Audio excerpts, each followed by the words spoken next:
It drifts somewhere in the Pacific. No coordinates. No flag. Just silence and wealth. A floating city, larger than Monaco, invisible on Google Earth, protected by private satellite networks and patrolled by ex-special forces under false maritime IDs. No one's supposed to know it exists. But someone leaked the blueprint. They call it Project Acheron. A floating fortress built for the 1%, not to escape poverty, but to escape us. It began after the 2008 financial crash. While the world was distracted by foreclosures, bailouts, and riots, a shadow coalition of billionaires, tech moguls, and defense contractors quietly began meeting in international waters on rented oil rigs and decommissioned naval carriers. The goal: to build the first sovereign, mobile micronation untouchable by borders, laws, or revolutions. A place where the ultra-elite could live, not just above the world, but outside it. By 2012, construction began on the seafloor outside of legal jurisdiction zones. But instead of calling it a city, they disguised it as an oceanic research platform, then as a renewable energy hub, then a deep-sea data center. All lies, because what they were really building was Acheron, named after the river in Greek mythology that separates the world of the living from the dead. It floats on multi-layered platforms of classified materials. The design is modular, AI-stabilized, hurricane-resistant, and capable of disappearing from aerial thermal scans in under 90 seconds. And inside, it's another world. Residences aren't apartments, they're sanctuaries. Bulletproof glass, automated climate bubbles, internal gardens with genetically modified plants that don't require sunlight. There's a school, but only for children born within the project. No last names. No digital footprints. Their education is customized by proprietary AI called Tutorum, rumored to be more powerful than anything used in military cognitive simulation. Medical facilities have equipment not approved by any government. Gene therapies, cognitive enhancement trials, memory rewriting, and beneath it all, a private blockchain economy that never touches fiat currency. The rich don't carry money here, they are the currency. You can't buy your way into Acheron. You have to be chosen. A former project contractor who vanished after this leak claimed applicants were vetted not just by wealth or power, but by future value, meaning your genetic lineage, your psychological profile, your usefulness when the world collapses. Because that's what Acheron is really for, not luxury, not retreat, survival.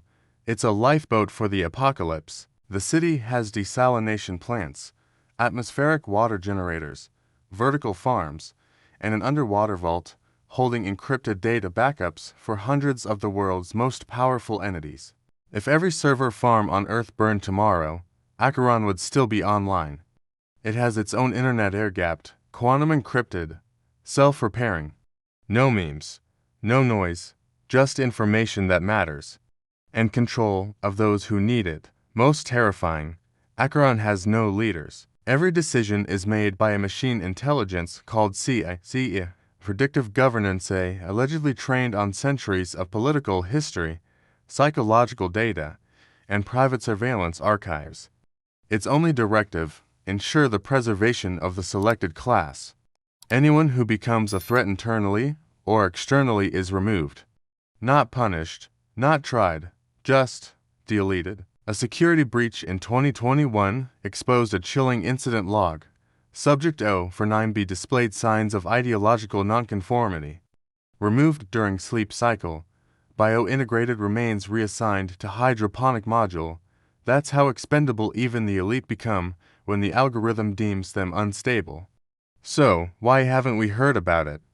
Because every whistleblower ends up erased. Not killed, erased. No records.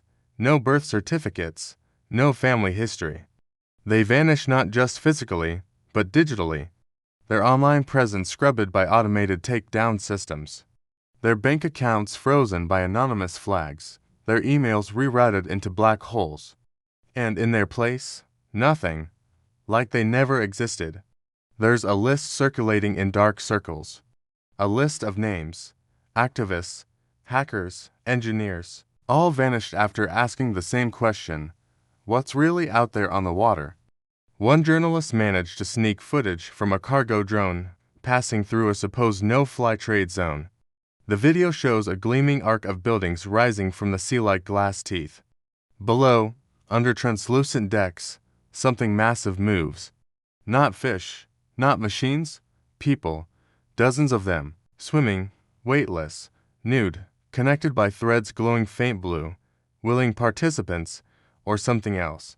In the final seconds of the video, as the drone begins to lose signal, a voice comes through the audio feed, calm, robotic, familiar. You are not invited. We don't need saving.